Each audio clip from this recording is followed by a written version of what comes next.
Narrated Abu Hurairah, may Allah be pleased with him, the Prophet, peace be upon him, said, "The example of a miser and an almsgiver is like the example of two persons wearing iron cloaks."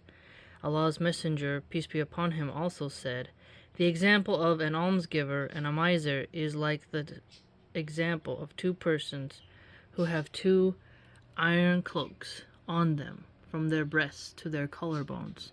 And when the almsgiver gives in charity, the cloak becomes capacious till it covers his whole body, to such an extent that it hides his fingertips and covers his footprints, obliterates his tracks. And when the miser wants to spend it, the iron cloak sticks and its very ring gets stuck to its place. And he tries to widen it, but it does not become wide." Capacious, having a lot of space inside, roomy. Assalamu alaikum rahmatullahi wa barakatuh. Hope you're doing well, everyone. So, in this hadith in Sahih Bukhari, we get to see the contrast of an almsgiver and a miser. And I think this is really important because we can forget this sometimes in our life. And the competition to climb up the pyramid higher and higher and enter into a new class position is ever present. Alright? And penny pinching becomes commonplace. And it becomes a dog-eat-dog world. Brutish and short as well. So, we see a pattern where in Islam, we are continually reminded to not be misers. And the shifting sands, the wavering seas of our economic security is continual. It's never purely stable. And none of us are guaranteed to have wealth forever. We can easily lose everything. If we look at Job in the Quran, we can see someone who was tested greatly.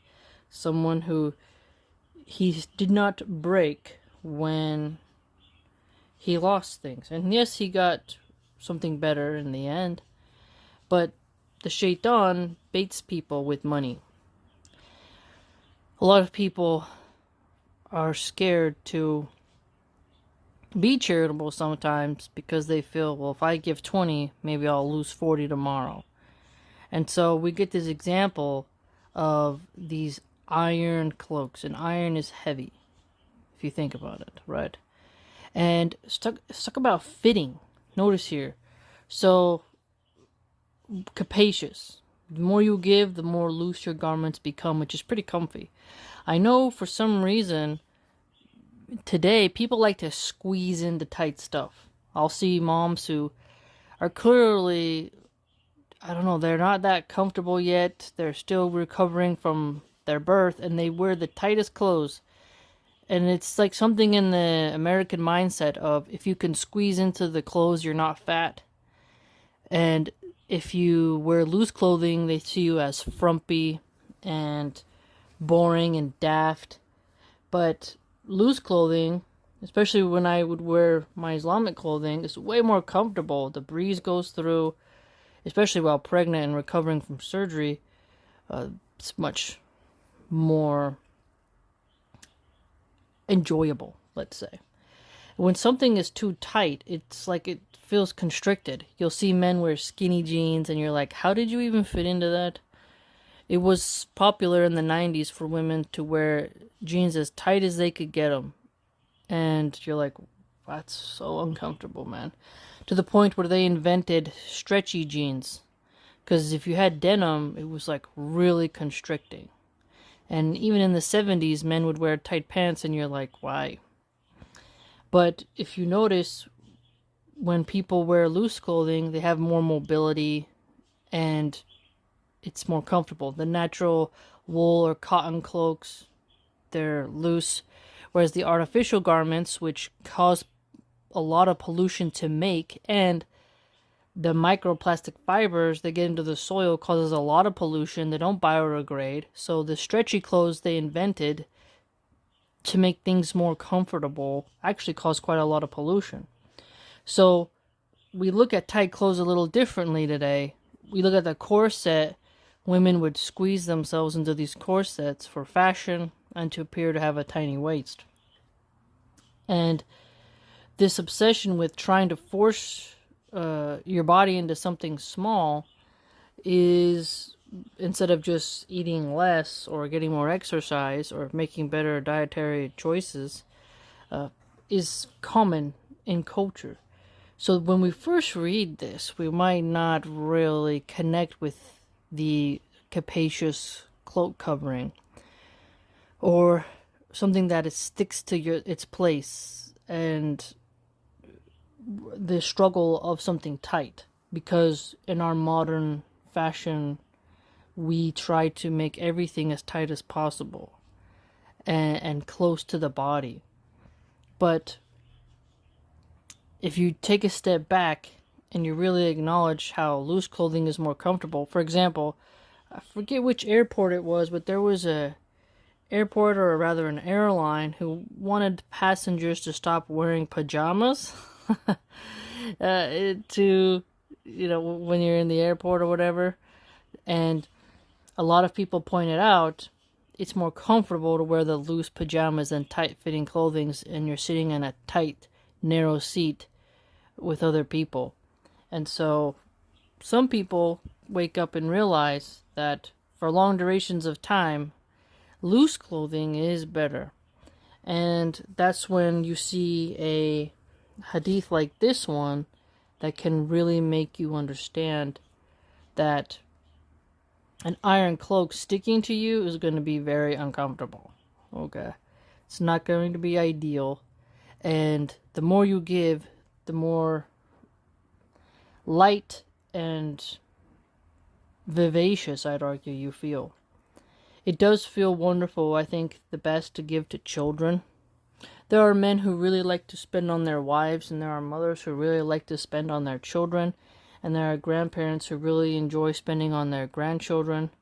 And there's a fine line. See, in America, I don't think we have the charitable heart anymore.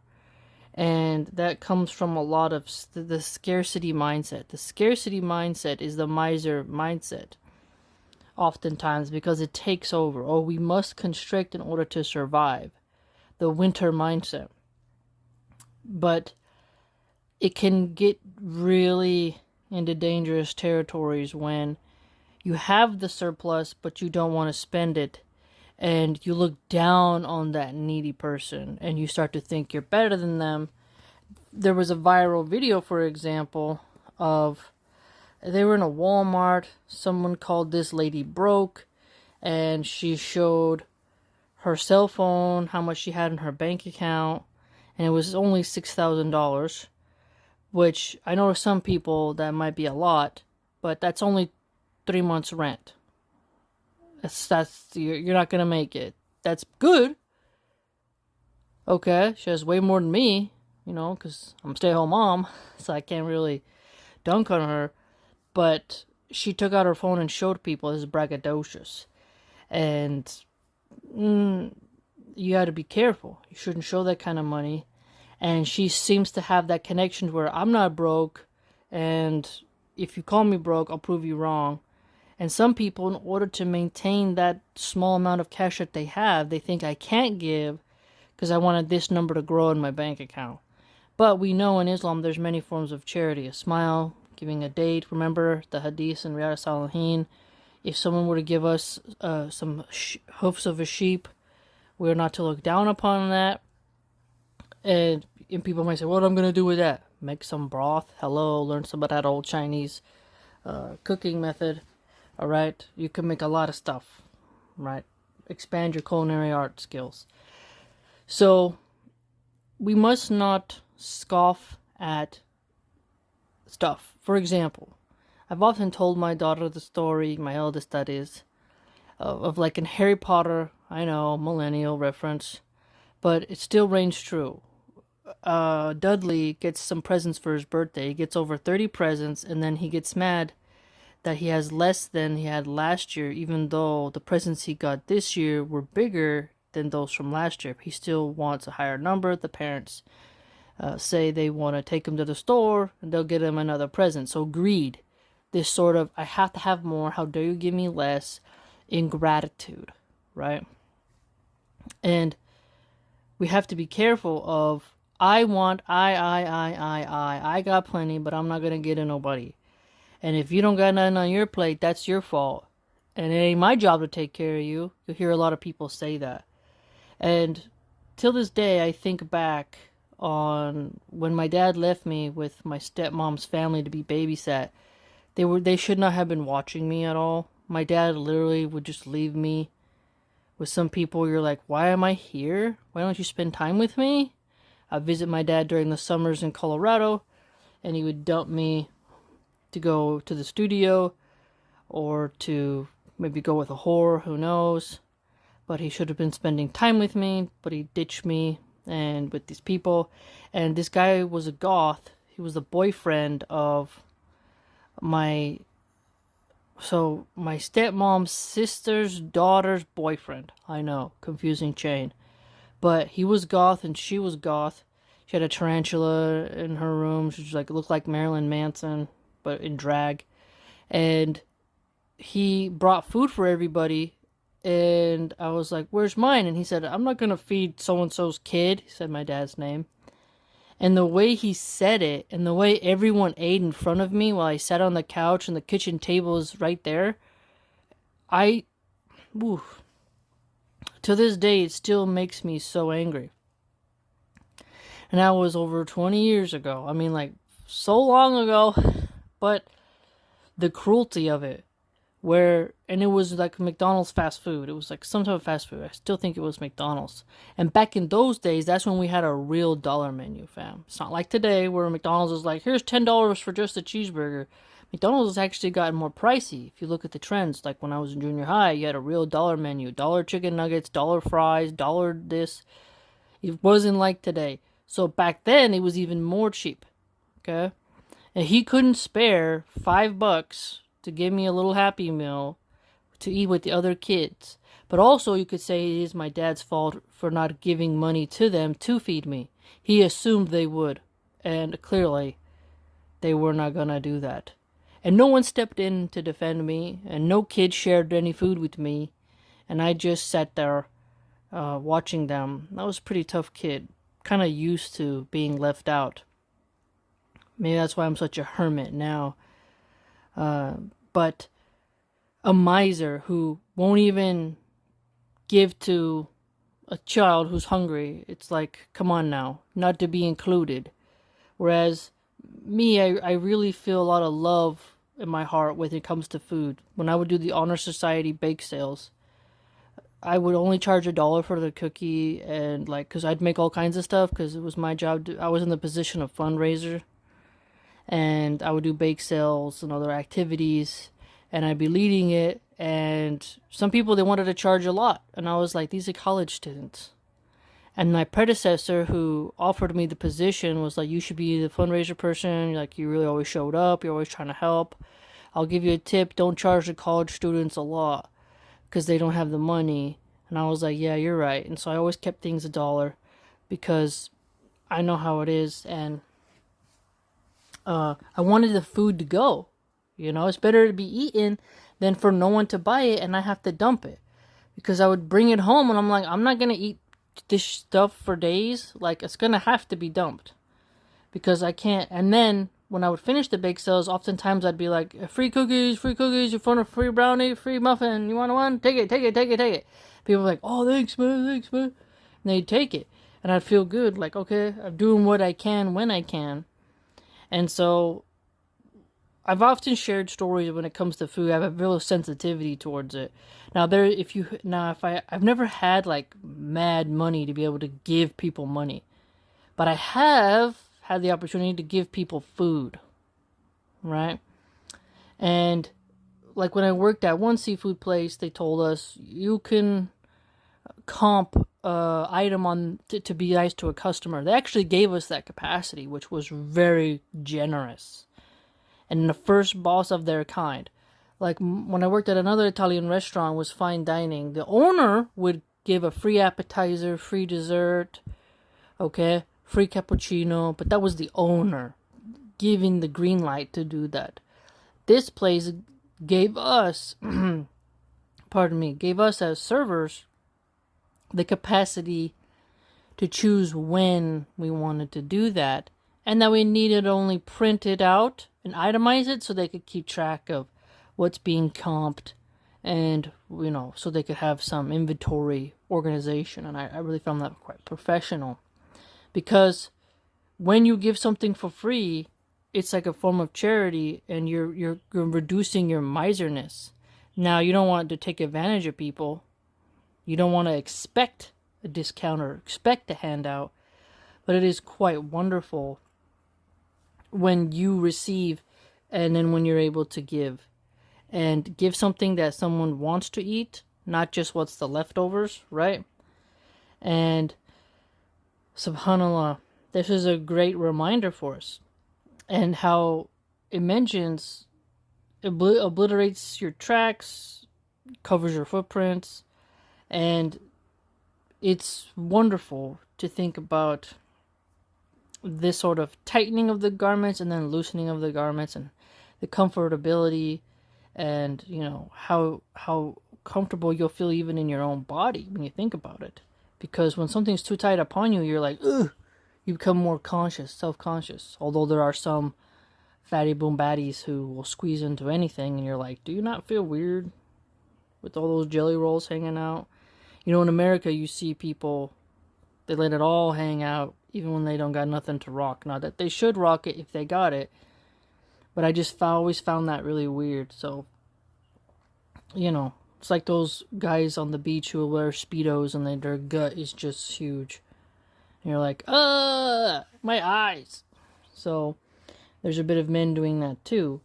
But also think, in addition, how you will be on the end one day, most likely, where you're going to need someone to give you a leg up, cut you a break. Oh, please cut you a break. You're going to be desperate.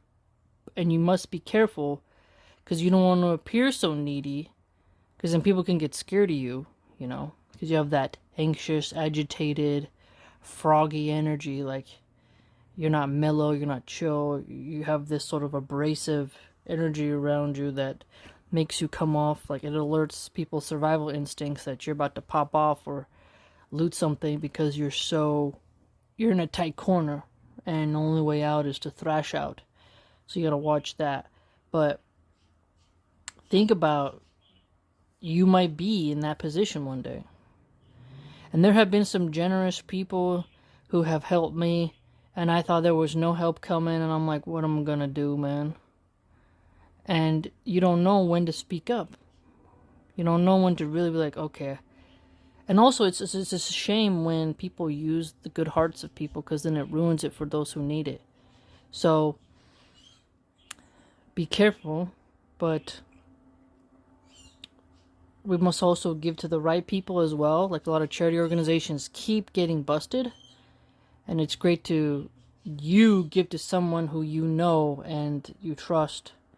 And I think children are such a great category. Time is also a great thing to give as well, especially old people. They need a friend, they need someone to talk to. You're a friend who just had a baby, you go visit her in the hospital, don't bother her for too long, she gotta sleep. Give her little flowers, something, let her know you care. There's so much we can do for each other to build each other up. And I think this hadith that was narrated by Abu Hurairah, may Allah be pleased with him, from the Prophet, peace be upon him, about the example of a miser and an almsgiver with the 2 iron cloaks is great. Because you can look at it from so many different angles and realize that we got a lot of work to do, and it's a consistent effort. And don't let the scarcity mindset take over. And also make sure that you don't have ingratitude. Let me know what you think. Please like, comment, subscribe, share, and join the blog.